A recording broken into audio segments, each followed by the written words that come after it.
Assalamualaikum warahmatullahi wabarakatuh. Selamat pagi Bu Liza. Sebelumnya perkenalkan, kami dari kelompok 2 suku Sasak. Berdirinya kami di sini akan mempresentasikan mengenai kearifan lokal suku Sasak. Perkenalkan, saya Katrina Aura Putri Mardiatno. Saya Siti Jubaida. Saya Faisal Fadila. Saya Aziz Fajar, saya warga Saya akan menjelaskan deskripsi suku Sasak. Yang pertama adalah asal-usul. Suku Sasak merupakan penduduk asli Pulau Lombok yang terletak di Provinsi Nusa Tenggara Barat, Indonesia. Suku kata Sasak yang berarti terlalu kecil atau dari istilah Saksak yang bermakna satu, yang berarti perahu kecil. Penamaan ini masih terjadi dalam perdebatan arti. Jumlah penduduk suku Sasak diperkirakan mencapai sekitar 3-4 juta jiwa. Sebaran utamanya mencakup seluruh wilayah Lombok, yaitu Kabupaten Lombok Barat, Tengah, Kabupaten Barat, dan Utara. Kita Kota Mataram dan Sirapan Sasak juga tinggal di wilayah pedesaan, meskipun dalam perkembangannya kini semakin mungkin di kawasan perkotaan dan pesisir. Yang ketiga itu ada ciri fisik. Secara umum suku Sasak memiliki ciri fisik khas Melayu, kulit sawo matang, rambut hitam, serta postur tubuh tegap, berhang, tegas, hidup mancung, dan serta mata tajam yang mencerminkan kehidupan agraris dan lingkungan tropis Pulau Lombok. Yang keempat ada bahasa. Bahasa yang digunakan oleh suku Sasak adalah bahasa Sasak yang memiliki beragam dialek, antara lain dialek Ngeno-Ngene, Meno-Mene, Meriak Menduku, Paketu, dan Nito. Bahasa Sasak digunakan dalam kehidupan sehari-hari, komunitas adat, serta upacara tradisional. Yang kelima ada rumah adat.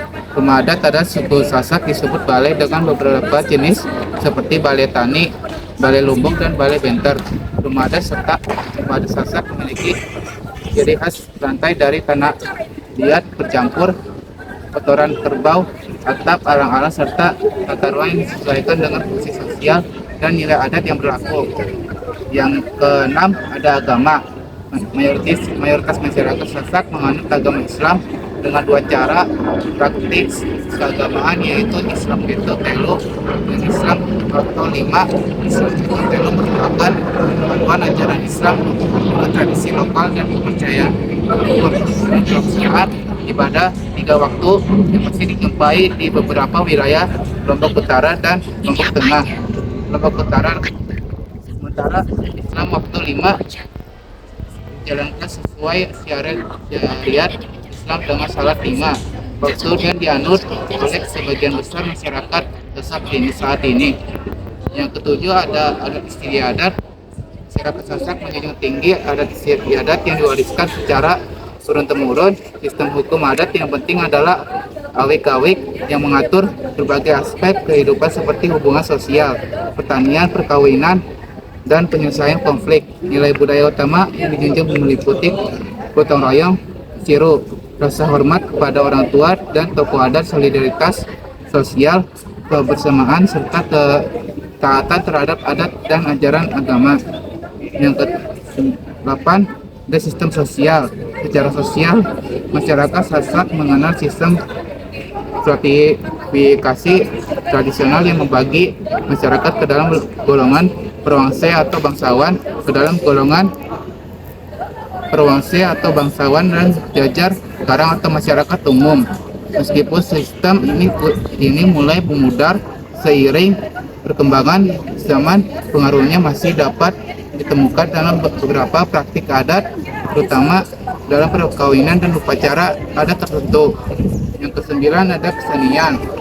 Kesenian suku Sasak meliputi musik gendeng belek, tari presean, wayang Sasak, serta tenung songket Sasak bermotif khas. Kesenian ini tidak hanya berfungsi sebagai hiburan, tetapi juga berperan dalam upacara adat, pelestarian budaya, dan perwasiran nilai tradisional pada generasi muda. Saya akan menjelaskan jenis-jenis kearifan lokal suku Sasak. Yang pertama ada tata kelola. Tata kelola dibagi menjadi 3, yaitu struktur kepemimpinan adat, filsafat hidup, dan kelembagaan sosial. Yang pertama struktur kepemimpinan adat, yaitu dalam masyarakat tradisional Sasak, tata kelola dijalankan oleh lembaga adat yang disebut majelis krama desa. Yang pertama ada pemangku, yaitu pemimpin spiritual dan penjaga tradisi adat. Dia bertanggung jawab atas ritual dan menjaga keseimbangan magis religius di desa. Yang kedua ada krama desa. Krama desa yaitu dewan tetua dan tokoh masyarakat yang berfungsi sebagai legislatif dan yudikatif, yaitu pengambilan keputusan dan penyelesaian sengketa. Ketiga ada Pekasi.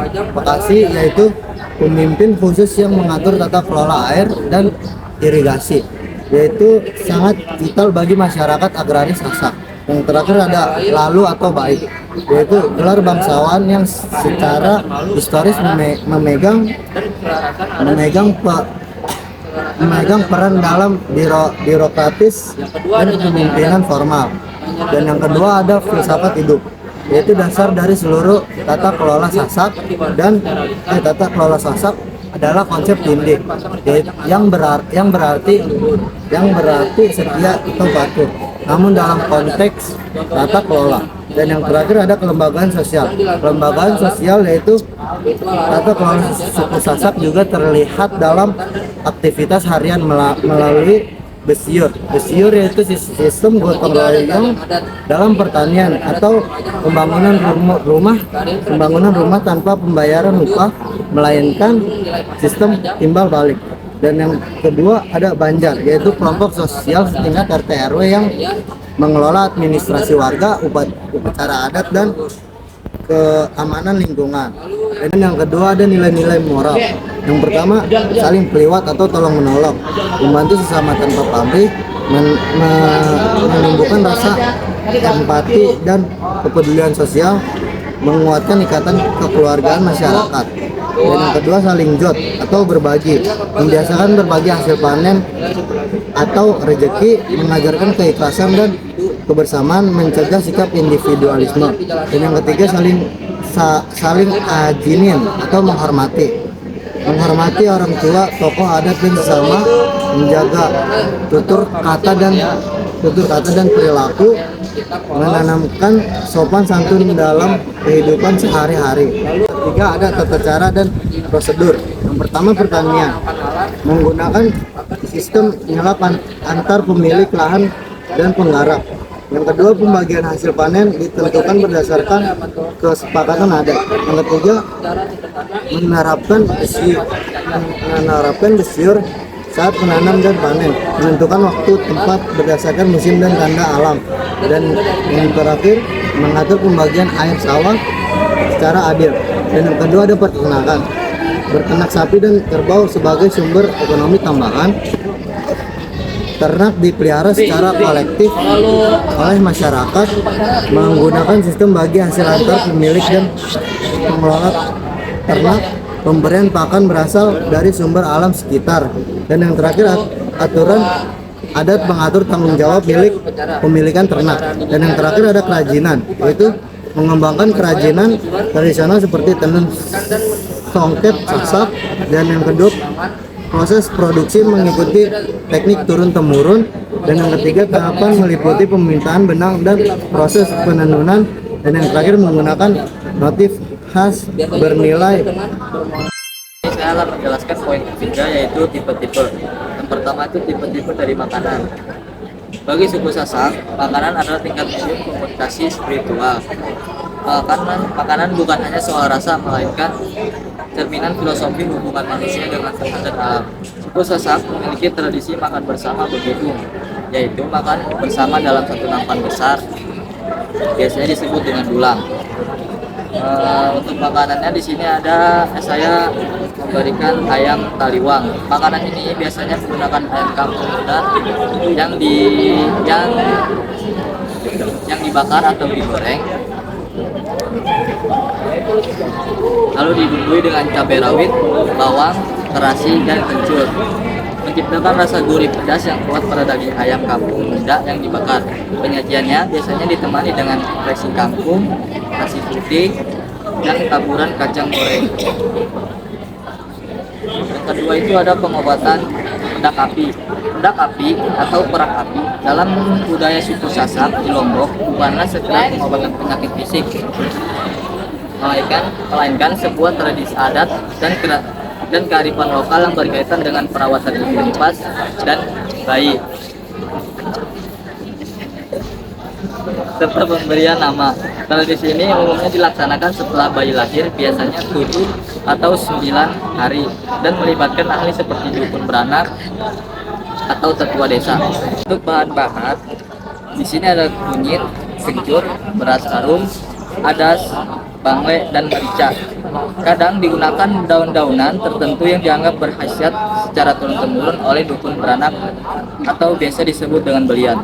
Bahan-bahan tersebut biasanya diparut, ditumbuk, atau dikunyah. Ramuan tersebut seringkali dioleskan atau diulurkan ke perut bayi atau digunakan dalam proses pengasapan. Bayi didekatkan ke api pembakaran ramuan untuk tujuan penguatan. Selanjutnya, yang ketiga ada sistem produksi. Sistem produksi suku Sasak di Lombok berdasar pada pola pertanian tradisional yang dipadukan dengan kearifan lokal, kekerabatan patrilineal, dan pekerjaan kerajinan tangan berbasis rumah tangga. Sektor utama adalah pertanian padi yang seringkali didukung oleh sistem gotong royong dan penyimpanan hasil panen di lubung tradisional biasanya disebut dengan sokok lubung. Yang pertama itu ada sistem pertanian tradisional. Yang pertama ada bertani dengan pola panen tradisional yang sering dilakukan sekali dalam setahun. Yang kedua itu ada menggunakan alat tradisional. Yang ketiga, sistem gotong royong bersiru antar warga dalam mengolah sawah.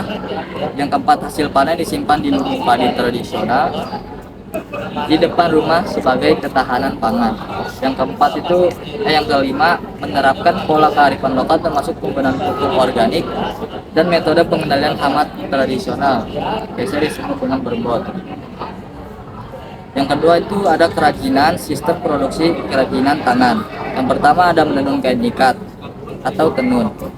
Menjadi pekerjaan sampingan utama wanita Sasak, keterampilan menenun merupakan keharusan seringkali terkait dengan kedewasaan seorang gadis sebelum menikah. Proses pembuatannya seperti pada tenun Sukarara atau desa sade dilakukan secara manual, memakan waktu berbulan-bulan. Yang kedua ada anyaman ketak. Kerajinan anyaman dari tanaman paku-pakuan atau ketak yang merambat populer di kawasan Mandalika. Yang ketiga itu ada gerabah atau tembikar.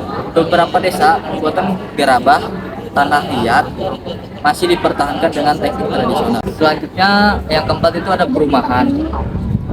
Di sini saya memberikan contoh balai tani. Rumah balai tani suku Sasak adalah rumah adat petani berbentuk segi empat dengan atap pelana menggunakan bahan alami seperti bambu, kayu, dan jerami, serta lantai dari campuran tanah liat, kotoran kerbau, dan abu jerami yang mengeras, berfungsi sebagai hunian utama dengan pembagian rumah balai dalam dan balai luar yang dihubungkan tangga, mencerminkan kesederhanaan, kebersamaan, dan filosofi kebudayaan Sasak. Untuk ciri khas dan materialnya, yang pertama ada dinding anyaman bambu atau bedek, atap jerami atau alang-alang, tangga kayu, tiang atau bambu. Yang kedua ada seperti yang tadi saya jelaskan, ada lantai terbuat dari tanah liat dicampur kotoran kerbau, abu jerami yang dipadatkan membuat sejuk dan bersih. Yang ketiga, struktur rumah tanpa paku menggunakan teknik sambung menyambung tradisional, atap berbentuk limas atau pelana. Yang keempat ada atap runcing melambangkan hubungan manusia dengan Tuhan, biasa disebut vertikal. Selanjutnya yang kelima itu ada pakaian. Pakaian lambung adalah busana adat wanita suku Sasak, Lombok berupa atasan hitam tanpa lengan dengan kerah berbentuk sirip. melambangkan kesederhanaan dan keangguhan, dipadukan dengan kain songket tenun tangan, sabuk dan hiasan rambut atau sanggul seperti pernikahan atau pengkolan, atau menyambut tamu melambangkan kesopanan dan identitas yang kuat. Untuk komponennya, pertama ada lambung atau atasan, baju tanpa lengan berwarna gelap biasanya hitam, berbahan kain pelung atau satin dengan kerah berbentuk V. Yang kedua ada kain pelung atau songket, kain tenun tangan khas Sasak, motif ragi, genep atau lainnya yang dililitkan sebagai bawahan menutupi tubuh dari pinggang hingga mata kaki. Yang ketiga ada tombak atau sabuk, sabuk kain panjang dililitkan di pinggang, ujungnya menjuntai di kiri, melambangkan kesuburan dan pengabdian. Yang keempat ada lempot atau selendang, kain tenun khas Lombok yang disampingkan di bahu kanan melambangkan kasih sayang dan kelembutan. Yang kelima itu ada aksesoris. Aksesoris biasanya menggunakan gelang perak, gelang kaki, dan aksesoris lainnya yang menambahkan keanggunan. Poin keenam yaitu ada hubungan antara sesama manusia, yaitu awik-awik. Awik-awik dalam masyarakat Sasak di Lombok merupakan aturan adat tertulis maupun tidak tertulis yang berfungsi sebagai norma hukum dan panduan tingkah laku. Hubungan sesama manusia dalam awik-awik Sasak berdasarkan pada nilai-nilai kearifan lokal, prinsip saling menghormati, persaudaraan, dan religiusitas Islam. Cara penyelesaiannya, penyelesaian konflik secara kekeluargaan. Awik-awik yang sering dikaitkan dengan kearifan lokal secara sesenggak peribahasa digunakan sebagai solusi konflik sosial melalui pendekatan tata krama atau bukti krama. Yang kedua ada sistem kekerabatan patrilineal. Hubungan sosial kekeluargaan berpusat pada garis keturunan ayah yang mempengaruhi aturan adat dalam warisan tanggung jawab sosial. Yang ketiga ada tradisi perkawinan atau merarik. Awik-awik mengatur tata cara pernikahan yang seringkali dimulai dengan tindakan menculik atau melarikan pasangan secara adat, namun diikuti dengan prosesi formal yang mengutamakan musyawarah antar keluarga. Prinsip saling. Hubungan sosial masyarakat Sasak sangat menekankan konsep saling yang mencakup yang pertama itu ada saling tulang, saling hajina, saling dot, dan saling sangkot. Saya akan menjelaskan wujud kearifan lokal suku Sasak. Pertama, ada tangible atau berwujud nyata, yaitu tekstual, yaitu lontar Sasak tidak hanya sekedar naskah, melainkan juga artefak fisik yang memadukan keterampilan metalurgi, alat pahat, dan botani atau pengolahan daun.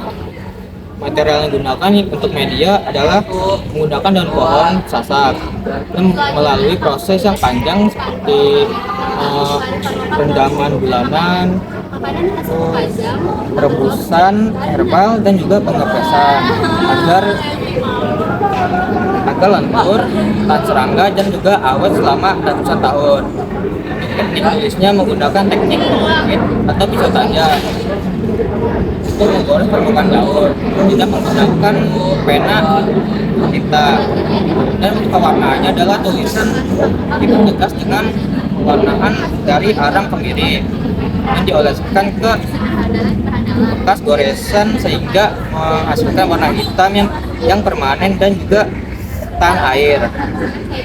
Anatomi fisiknya yang pertama ada lempir, sebutan untuk lebaran pasca penggal, lalu cetik untuk 3 lubang pada lempir untuk tali pengikat, lalu cakepan, sampul pelindung berupa 2 bilah kayu keras yang sering dihias ukiran atau kerang, lalu ada kepem, poin kuno di ujung tali yang berfungsi sebagai pemberat dan juga pengunci naskah. Karakteristik visual menggunakan aksara hijauan dan juga aksara Sasak yang bentuknya melengkung dekoratif. Secara fisik, tulisan memiliki struktur kedalaman yang dapat dirasakan oleh indera peraba dikarenakan teknik goresannya.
Lalu untuk cagar budaya ada sasak atau lombok, memiliki karakteristik yang maskulin dan juga megah. Materialnya itu terdiri dari campuran besi untuk rangka, baja untuk tajam dan juga untuk dekorasi. Teknik pembuatannya itu menggunakan teknik pelipatan logam hingga ratusan kali. Pamor itu pola visual yang muncul akibat perbedaan korosi antar logam saat direndam ke zat logam. Di bagian itu memiliki gonjol atau pangkal yang lebih lebar dan tebal. Komponennya itu ada hulu untuk gagang, parangka untuk sarung dan juga material kayu. Lalu selanjutnya ada yang tidak berwujud atau infabula. Yang pertama ada merarik. Merarik adalah tradisi pernikahan adat suku Sasak yang berarti kawin lari. Di mana pria akan melarikan calon istrinya yang dianggap sebagai tindakan kesatria. Melarikan calon istri secara sembunyi-sembunyi akan dianggap sebagai kegigihan dan kesiapan pria untuk menjaga wanita sepenuhnya dibandingkan melamar secara langsung. Ada urutan dalam melakukan merarik. Yang pertama ada selabar atau pemberitahuan. Wajib dilakukan maksimal 24 jam setelah kejadian untuk melegalkan tindakan secara adat dan mencegah status kriminal atau fitnah. Lalu ada aji krama atau negosiasi, proses diplomasi antar klan untuk membahas nilai simbolis dan status sosial. Ini menekankan bahwa pernikahan adalah penyatuan dua keluarga besar. Lalu ada nyongkolan atau legitimasi, prosesi arak-arakan secara publik dan juga bentuk permohonan maaf dari pihak pria untuk keluarga wanita. Lalu selanjutnya ada Alkawik. Alkawik merupakan konstitusi komunitas di Lombok yang lahir dari konsensus masyarakat. Kekuatannya terletak pada tingkat kepatuhan yang tinggi dikarenakan disusun melalui musyawarah mufakat. Di Alkawik terdapat pilar keseimbangan atau yang disebut Tritangtu, yaitu ketuhanan, sosial, dan juga lingkungan. Lalu kekuatan saksi sosialnya berbeda dengan hukum negara. Alkawik mengutamakan saksi moral dan juga sosial. Lalu yang ketiga ada karakteristik dinamis. Meskipun berakar pada tradisi, Alkawik tetap adaptif. Aturan ini terus diperbarui dengan rapat desa untuk menjawab tantangan modern. Perasaan adalah tradisi pertarungan adat suku Sasak, di mana mempertemukan dua pria yang disebut pepadu dengan senjata tongkat rotan yang disebut sebagai penjalin dan juga perisai kulit kerbau yang disebut sebagai ende. Kesenian ini merupakan simbol keberanian, ketangkasan, dan juga kesadaran yang diiringi musik tradisional. Sering dipentaskan untuk menyambut tamu, festival, ataupun ritual memanggil hujan. Pertandingan ini dipimpin oleh wasit atau yang disebut sebagai pakembar yang mengawasi serta memilih peserta. Alat utamanya menggunakan penjalin rotan sebagai alat pukul dan juga ende atau perisai kulit kerbau ataupun sapi sebagai pertahanan. Aturan dan gerakannya, sasana pukul adalah bagian atas pinggang. Dan pertandingan dinilai berdasarkan poin atau jika salah satu pepadu darah. Iringan musik di pertunjukan ini diiringi musik tradisional seperti gendang, galek, gong, rincik, dan juga sulin yang menambah ketegangan. Berakar pada tradisi pemangil hujan di mana tetes darah petarung disimbolkan sebagai pengorbanan untuk memohon kesuburan dan kemurahan alam. Saya akan menjelaskan mengenai dimensi kearifan lokal menurut JIP. Terdapat 6 poin, dan poin yang pertama yaitu pengetahuan lokal. Poin ini akan terbagi menjadi beberapa bagian. Yang pertama mengenai iklim dan musim. Pengetahuan lokal suku Sasak di Lombok mengenai iklim dan musim merupakan warisan turun-temurun yang khas, menggabungkan astronomi, pengamatan tanda-tanda alam, serta ritual adat. Pengetahuan ini sangat sakral bagi kehidupan agraris karena menentukan musim tanam akan datang atau pranata mangsa Sasak. Nah, dalam tradisi pertanian Sasak, waktu tanam padi itu ditentukan berdasarkan posisi matahari, arah angin, kondisi tanah, serta intensitas hujan. Masyarakat percaya bahwa alam akan memberikan isyarat tertentu sebelum musim tanam ini dimulai. Selain itu, dalam kehidupan maritim, nelayan juga menentukan waktu berlaut berdasarkan tanda-tanda alam, seperti arah dan kekuatan angin, gelombang laut, warna air laut, serta kondisi langit. Nah, jika cuaca dinilai tidak aman, maka nelayan tidak pergi ke laut. Lalu terdapat beberapa tradisi mengenai pengetahuan lokal iklim dan musim yang dilakukan oleh suku Sasak. Yang pertama yaitu warige. Warige ini itu ilmu astronomi Sasak atau ilmu perbintangan.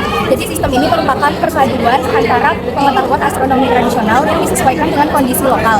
Nenek moyang suku Sasak menggunakan naskah kuno dan pengetahuan tentang pergerakan bintang untuk meramal cuaca 1 tahun ke depan termasuk potensi hujan. Lalu selanjutnya itu ada robot. Jadi ini adalah kalender atau sistem penanggalan berdasarkan gugus bintang Pleiades atau Rowot.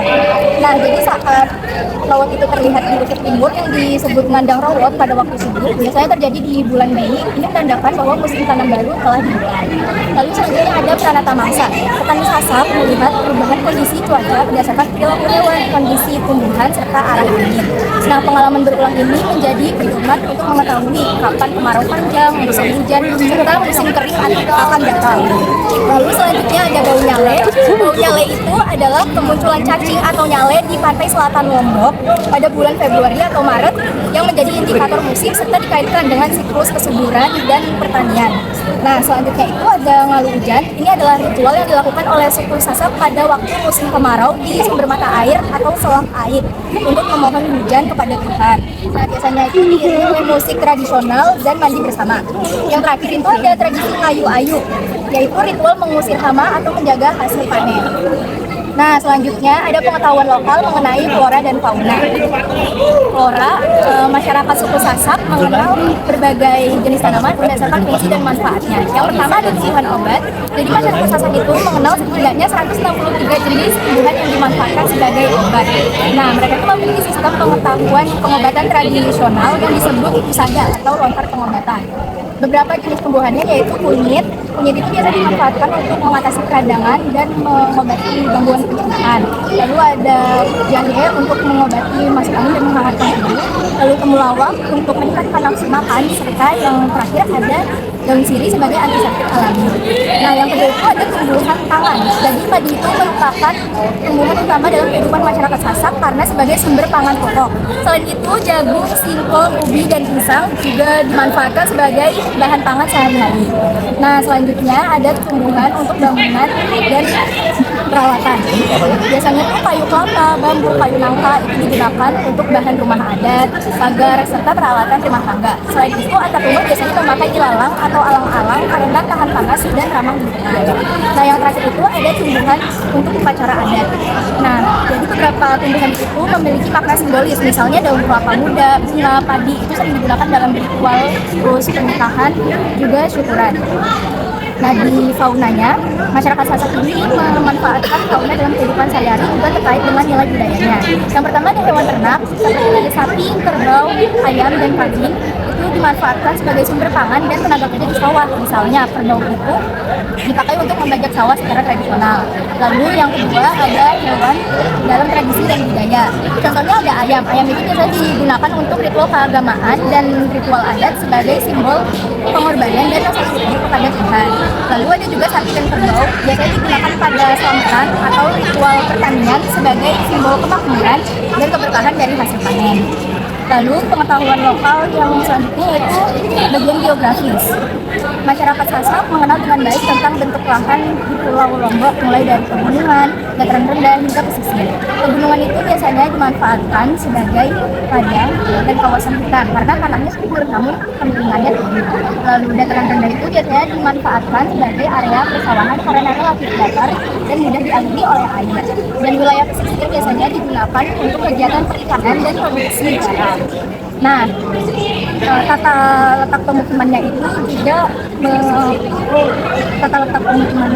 dibangun dengan memperhatikan fungsi dan kondisi alam. Pemukimannya itu dibangun di wilayah yang aman dari longsor dan banjir dan sesuai dengan arah mata angin. Nah, tujuannya apa? Untuk menjaga keseimbangan antara kondisi manusia dan kondisi alam. Selanjutnya yaitu kondisi demografis suku Sasak. Suku Sasak merupakan penduduk asli Pulau Lombok, Nusa Tenggara Barat. Persebaran penduduknya mencakup seluruh kabupaten atau kota di Pulau Lombok dengan konsentrasi tertinggi di wilayah pedesaan, dataran rendah, serta wilayah permukiman yang subur. Struktur penduduknya didominasi oleh usia produktif sehingga aktif dalam kegiatan ekonomi. Mata pencarian utamanya adalah pertanian, peternakan, perikanan, kerajinan, perdagangan, serta sektor pariwisata. Lalu, pola pemukimannya umumnya berbentuk desa adat dengan ikatan kekerabatan yang kuat dan masih menerapkan pola hidup tradisional. Selanjutnya yaitu kondisi sosiografi pada suku Sasak. Umumnya kehidupan bersifat komunal dan menjunjung tinggi nilai gotong royong. Lalu hubungan antar penduduk diikat oleh sistem kekerabatan adat istiadat dan norma sosial yang sangat kuat. Mayoritas masyarakat beragama Islam dengan corak Islam waktu dan Islam waktu 5. Lalu kehidupan diatur oleh hukum adat yang disebut awit-awit dan stratifikasi sosial tetap ada namun semakin terbuka seiring dengan perkembangan zaman dan pendidikan juga interaksi dengan dunia luar. Selanjutnya yaitu terdapat nilai-nilai lokal. Nah, masyarakat Sasak ini memiliki nilai-nilai lokal yang menjadi pedoman dalam kehidupan sehari-harinya. Yang pertama itu ada saling ajinang, artinya saling menghormati dan menghargai. Nilai ini menekankan pentingnya menghormati orang lain berdasarkan usia, kedudukan sosial, serta peran adat. Nah, dalam kehidupan sehari-hari, saling ajinang itu tercermin dalam cara berbicaranya yang sopan, tidak memotong pembicaraan orang lain, serta menghargai hasil keputusan bersama. Nilai ini untuk mencegah konflik dan juga menjaga keharmonisan. Yang kedua yaitu ada tertib-terpi, artinya tertib dan teratur, mengajarkan kedisiplinan dan kepatuhan terhadap aturan adat. Nah, nilai ini menjadi landasan moral agar setiap individu Sasak bertindak sesuai dengan norma yang telah disepakati. Yang ketiga itu ada teguh atau tanggung jawab, mencerminkan tanggung jawab sosial dan moral yang dimiliki oleh setiap individu Sasak terhadap keluarga, adat, dan masyarakat. Nah, nilai ini memperkuat kesadaran bahwa setiap individu itu merupakan bagian dari sosial yang lebih luas. Jadi setiap perilakunya harus dipertanggungjawabkan secara sosial dan adat. Yang keempat itu ada sholah praktek, artinya perilaku baik dan budi pekerti. Jadi nilai ini menekankan pentingnya beretika yang baik, sopan, dan hidup secara damai. Nah, nilai ini menjadi pedoman moral dalam berinteraksi dengan sesama sehingga menjunjung nilai kesantunan dan menjaga keharmonisan. Yang kelima itu ada solok, artinya toleransi. Jadi nilai ini itu menekankan hidup rukun, damai, dan saling menerima perbedaan. Yang keenam ada tegas, itu artinya aktif. Jadi keterlibatan setiap anggota Sasak dalam kegiatan sosial dan adat. Nilai ini menekankan bahwa kehidupan komunal bisa berjalan baik jika semua anggota masyarakatnya itu bisa terlibat aktif. Nah, yang ketujuh itu ada saling patuh, artinya rasa percaya. Jadi kepercayaan yang dimiliki antara anggota masyarakat. Kepercayaan ini membangun hubungan sosial yang kuat, memperkuat solidaritas, serta mempermudah urusan sosial melalui kekeluargaan. Yang kedelapan ada persahabatan. itu artinya persaudaraan. Jadi itu bermakna bahwa setiap individu Sasak dianggap sebagai saudara meskipun tidak memiliki hubungan darah. Nah, ini menunjukkan bahwa kehidupan suku Sasak itu dibangun di atas rasa kebersamaan dan kekeluargaan. Yang kesembilan itu ada rai. Rai itu artinya simpati atau rasa peduli. Jadi ini kemampuan untuk merasakan dan memahami kondisi orang lain. Jadi mendorong kita untuk peduli terhadap sesama. Dan yang terakhir itu ada budaya yang merupakan gotong royong. Jadi ini merupakan nilai kerjasama masyarakat Sasak. Nah, mereka itu percaya bahwa pekerjaan berat akan terasa lebih ringan jika dikerjakan secara bersama-sama. Selanjutnya poin ketiga yaitu keterampilan lokal. Nah, yang pertama itu ada bidang kerajinan, mencakup keterampilan dalam menenun kain tradisional, pembuatan anyaman dari ketak, bambu, pandan, pembuatan gerabah, serta kerajinan kayu untuk kebutuhan ekonomi.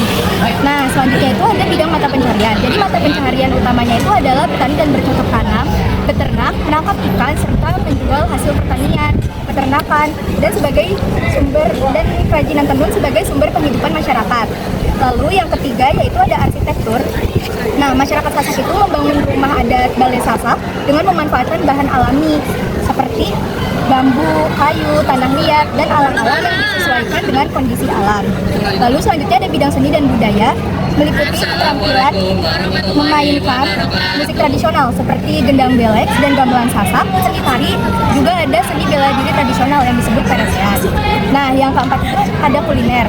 Jadi ini meliputi kemampuan masyarakat Sasak untuk mengolah bahan alami menjadi makanan khas Sasak seperti aras dan ayam taliwang. Nah, yang terakhir ada bidang sosial. Ini mencakup praktik gotong royong seperti besiru, lalu kerjasama kolektif seperti begawe dan banjar. Juga ada tradisi pengobatan tradisional yang disebut dengan belian. Selanjutnya yaitu poin keempat, sumber daya lokal.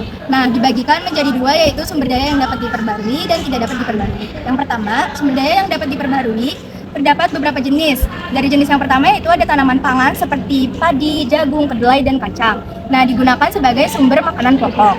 Selanjutnya ada tanaman hortikultura dan rempah seperti cabai, bawang merah, dan kemangi. Biasanya itu digunakan untuk masakan, obat tradisional, dan juga jualan lokal. Nah, ini biasanya ditanam di pekarangan rumah. Selanjutnya itu ada hewan ternak seperti sapi, kambing, kerbau, dan ayam. Itu sebagai sumber protein, upacara adat, serta pupuk alami untuk di sawah. Nah, mereka dipelihara sesuai dengan kebutuhannya. Selanjutnya itu ada sumber air, ada sungai, mata air, serta sumur tradisional. Biasanya digunakan untuk minum, masak, mandi, dan irigasi sawah. Nah, dijaga melalui ritual dan larangan tertentu. Dan yang terakhir itu ada hutan lokal seperti pohon jati dan pohon bambu. Biasanya digunakan untuk bahan bangunan serta kerajinan. Nah, penebangannya itu mengikuti aturan adat agar tetap terjaga kelestarian alamnya. Lalu yang kedua itu ada sumber daya yang tidak dapat diperbarui. Yang pertama itu ada batuan dan mineral. Itu misalnya ada batu kali, batu kapur, sama batu pasir. Nah, biasanya itu digunakan untuk fondasi rumah adat, terus pembangunan jalan, juga untuk kerajinan. Nah, pemakaiannya diatur agar tidak merusak lingkungan. Lalu yang kedua itu ada tanah liat, contohnya adalah gerabah. Biasanya digunakan untuk membuat kerajinan, juga alat rumah tangga. Nah, pengambilannya itu sesuai dengan lokasi dan musimnya. Lalu yang terakhir ada batuan ritual, contohnya batu nisan, juga batu megalitik. Nah, sebagai situs budaya, upacara adat, atau simbol spiritual. Lalu selanjutnya poin kelima, mekanisme pengambilan keputusan lokal. Terdiri dari beberapa bagian. Yang pertama, struktur pemerintahan lokal. Nah, masyarakat Sasak ini memiliki karakteristik pemerintahannya sendiri. Yang pertama yaitu berdasarkan desa adat, jadi bukan hanya wilayah administrasi modern. Yang kedua yaitu kepemimpinan kolektif dengan tokoh adat sebagai pemimpin yang dihormati. Jadi ada tetua adat, itu merupakan tokoh yang dituakan di sebuah keluarga atau klan. Lalu ada tuan guru, itu merupakan tokoh agama yang memiliki pengaruh moral dan sosial. Dan yang terakhir itu ada ketua kelompok kerja atau pemimpin adat. Nah, tugasnya pemerintahan ini adalah menjaga tata sosial, mencegah konflik, juga menyelesaikan permasalahan dan menegakkan adat. Lalu selanjutnya ada pelaku pengambilan keputusan. Ada 4 orang, yaitu yang pertama tuan guru, yang kedua ketua adat, lalu warga desa atau adat, serta perangkat desa atau adat. Nah, tuan adat ini, ketua adat memiliki pengaruh utama dalam pengambilan keputusan. Lalu yang kedua itu tuan guru sebagai mediator antara nilai agama dan juga nilai adat lokal. Lalu yang ketiga ada warga desa atau adat, jadi mereka ini sebagai peserta aktif dalam musyawarah. Nah, yang terakhir itu ada perangkat desa atau adat, mereka membantu menegakkan aturan. Nah, selanjutnya ada prinsip mekanismenya. Yang pertama itu ada musyawarah, lalu konsultasi dengan tokoh atau adat, lalu nilai sosial dan adat lokal, dan yang terakhir keadilan sosial dan solidaritas. Nah, musyawarah itu maksudnya mereka diskusi secara terbuka antar seluruh anggota masyarakat Sasak. Lalu yang kedua, konsultasi dengan tokoh adat, ini bisa dalam hal konflik, penggunaan tanah adat, penentuan warisan, juga ritual adat. Nah, yang ketiga itu nilai sosial dan adat lokal, jadi di mana norma tradisional dan ajaran agama itu dijadikan sebagai rujukan utama. Lalu yang terakhir itu ada keadilan sosial dan solidaritas, di mana mempertimbangkan semua pihak. Lalu selanjutnya ada tahapan pengambilan keputusannya, mulai dari identifikasi masalah, lalu panggilan forum adat, diskusi dan saran, lalu pencarian konsensus, penetapan keputusan, serta pelaksanaan dan pengawasan. Nah, selanjutnya ada tentang contoh pengambilan keputusannya dalam masyarakat Sasak. Contohnya ini ada jenis keputusan penyelesaian konflik keluarga. Mekanismenya itu melalui musyawarah adat atau mediasi. Tokoh yang terlibat itu ada ketua adat dan tuan guru. Jadi ini fokus pada rekonsiliasi. Nah, yang kedua itu misalnya aturan penggunaan tanah adat. Itu melalui diskusi forum desa. Tokoh yang terlibat yaitu tetua adat serta tuan guru. Nah, penggunaan tanah ini harus memperhatikan keberlanjutan sumber daya alam lokal. Yang ketiga yaitu penentuan tanggal upacara adat melalui musyawarah. Mekanismenya melalui musyawarah serta pertimbangan kalender tradisional. Tokoh yang terlibat yaitu kepala dusun adat, tetua adat, tuan guru, dan warganya. Jadi ini mengacu pada siklus-siklusnya dan spiritual. Nah, yang terakhir itu ada pengaturan gotong royong. Jadi ini melalui diskusi terbuka, tokoh yang terlibat itu ya kepala dusun adat dengan warganya. Jadi semua anggota masyarakat itu harus terlibat dalam gotong royong tersebut. Yang keenam yaitu solidaritas kelompok lokal. Solidaritas kelompok lokal merupakan nilai dasar dalam kehidupan suku Sasak yang tercermin dalam berbagai tradisi dan praktik sosial. Masyarakat Sasak menganggap bahwa kehidupan adalah tanggung jawab bersama. Nah, yang pertama itu ada tradisi begawe. Tradisi begawe merupakan wujud nyata solidaritas di mana masyarakat bekerja sama dalam acara besar seperti pernikahan, ritual, dan selamatan. Jadi masyarakat memberikan bantuan tenaga, bahan makanan, serta perlengkapan tanpa mengharap imbalan. Dalam bidang pertanian, solidaritas kelompok lokal tercermin dalam tradisi yang disebut gesit, yaitu kerjasama antar petani dalam menanam, mengolah lahan, serta panen secara bergantian. Sistem ini didasarkan pada prinsip saling membantu dan timbal balik tanpa mengharapkan uang. Ikatan solidaritas juga terjaga melalui Ganjar, yaitu organisasi masyarakat berbasis wilayah di tingkat kampung atau dusun yang menjadi wadah musyawarah, koordinasi kegiatan adat, serta bantuan sosial. Lalu nilai ta'awun, yaitu saling tolong-menolong, juga tercermin dalam kehidupan sehari-hari, terutama saat warga mengalami kesulitan seperti sakit, musibah, atau kematian. Bantuan diberikan secara spontan sebagai bentuk kepedulian dan solidaritas sosial. Nah, lalu dalam siklus hidup, solidaritas itu juga tampak dalam ritual kelahiran seperti upacara murisan, yaitu upacara pemotongan rambut bayi. Nah, upacara murisan ini berfungsi sebagai ritual pemberian nama pada bayi yang berusia 7 hari, serta simbol tolak bala atau buang sial. Lalu pada ritual kematian, masyarakat juga melaksanakan beberapa tradisi yang berlangsung selama 9 hari. Nah, tradisi ini terdiri dari yang pertama ada Nekong Tanak atau hari ke-1. Jadi pada hari ke-1 ini dilakukan pemberian kabar kematian kepada warga desa, lalu memandikan, mengkafani, dan memakamkan jenazah. Nah, lalu ada Nelung hari ketiga. Pada hari ketiga ini dilakukan pendoakan kepada almarhum serta menyiapkan air wani atau air wani yang dimasukkan kepeng bolong atau uang bolong. Nah, tujuannya itu sebagai penyucian, penebusan, serta penghormatan terakhir kepada jenazah. Selanjutnya ada nutup atau hari ke-7, yaitu pembacaan Al-Quran atau tahlilan kepada almarhum. Dan yang terakhir ada nyiwak atau yang dilakukan pada hari ke-9. Ini merupakan ritual inti penghormatan terakhir, ditandai dengan menyembelih kambing atau kerbau dan diakhiri dengan rebab jangkih. Rebab jangkih ini maksudnya membalik tungku yang menandakan selesainya tugas memasak, membersihkan sisa acara, serta diakhiri dengan makan bersama dan zikir atau doa. Saya akan menjelaskan fungsi kearifan lokal dari suku Sasak. Yang pertama itu berfungsi untuk konservasi dan kelestarian sumber daya alam. Nah, ada awik-awik. Awik-awik adalah aturan adat yang dibuat dan disepakati oleh masyarakat Sasak untuk mengatur kehidupan bersama, terutama dalam pemanfaatan sumber daya alam seperti hutan, sawah, air, dan laut.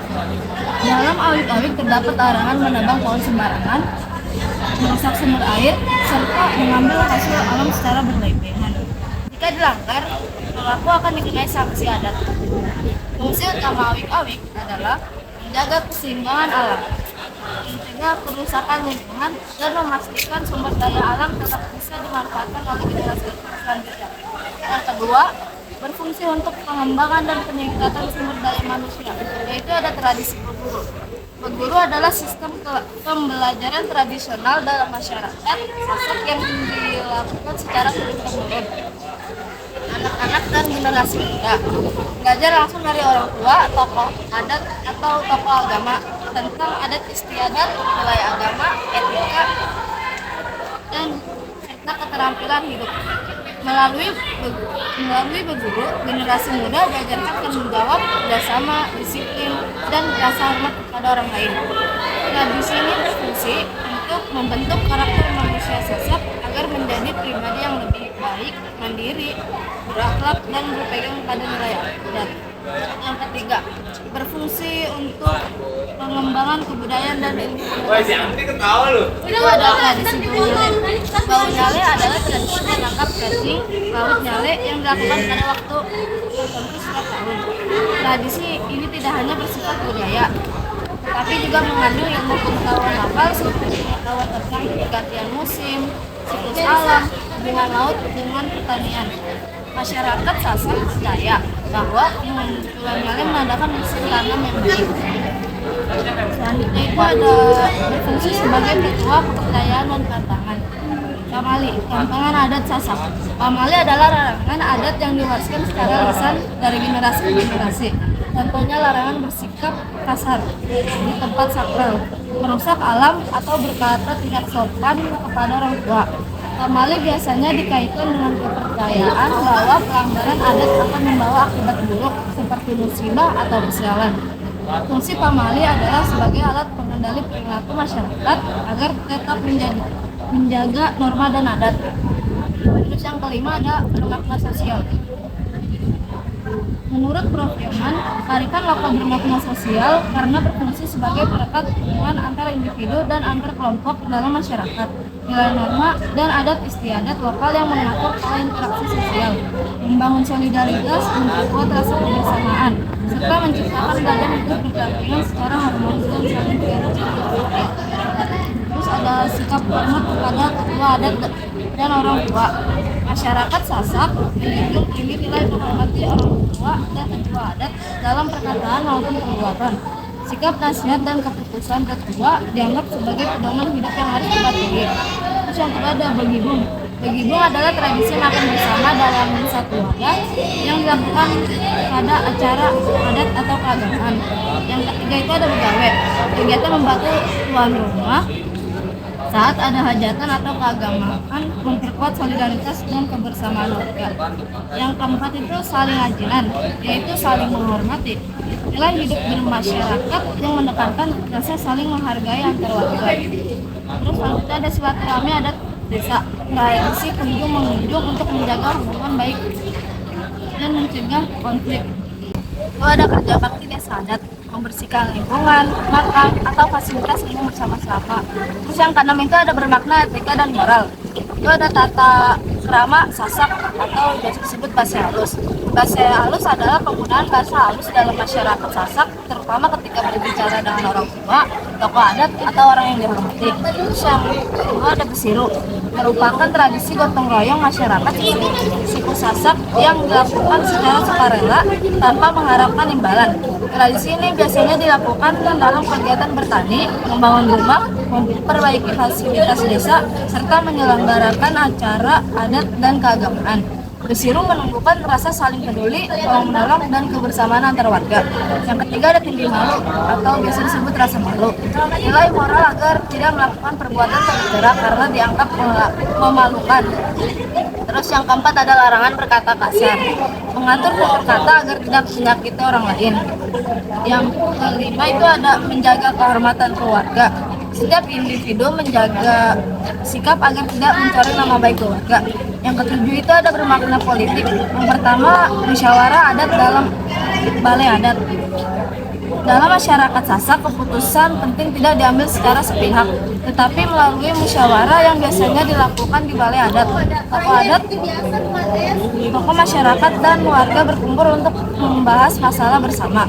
Keputusan yang dihasilkan harus adil dan mengutamakan kepentingan bersama. Yang kedua itu ada peran pemangku adat. Pemangku adat memiliki peran penting dalam menjaga keterlibatan dan menegakkan hukum adat di masyarakat Sasak. Mereka bertugas mengawasi pelaksanaan adat, menyelesaikan konflik, serta memberikan sanksi adat bagi pelanggar. Yang ketiga itu ada kepemimpinan tokoh adat. Tokoh adat berperan mengatur dan mengarahkan masyarakat. Yang keempat itu ada pembagian peran dalam adat. Setiap orang memiliki tugas, pemangku, raja adat, dan warga. Yang kelima itu pengambilan keputusan berdasarkan mufakat. Tidak ada paksaan, semua berdasar kesepakatan bersama. Cukup sekian presentasi dari kelompok kami, kurang lebihnya mohon maaf.